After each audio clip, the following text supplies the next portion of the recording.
Are you tired of tracking your Google Drive data onto Google Sheets? Let me show you how to do it automatically using Zapier.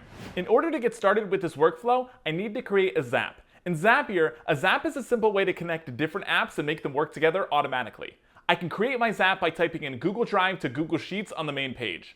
Then I'll click Try It to get started. The trigger screen will then pop up. Our trigger is an event that starts any Zap. The first time we set up Google Drive, we'll need to connect it with Zapier. If you click on the Account tab, a link will pop up for you to log into your Google account. And don't worry, Zapier will only perform the actions you tell it to in a given Zap. We'll then need to fill out our trigger app's data. Select the drive and folder you'd like to use for your Zap and click Continue. In order to finish setting up the trigger, we'll need to pull in some example data. To do that, click Test Trigger. Testing our steps ensures that the data we entered is working. You're all set with the first step. Click Continue with selected record and we can start creating our action.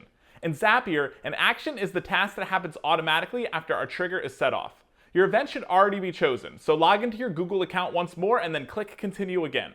From there, we can start to assign our trigger app's data into the Action Apps fields. I can select from the drop-down menu or add my own text to customize my Zap even further. Once that's complete, I'll test the step. Let's check our Sheets account to make sure this worked. Yep, there it is. This is ready to turn on. Now, whenever we upload a file to Google Drive, a new row will be filled out on our Google spreadsheet as well.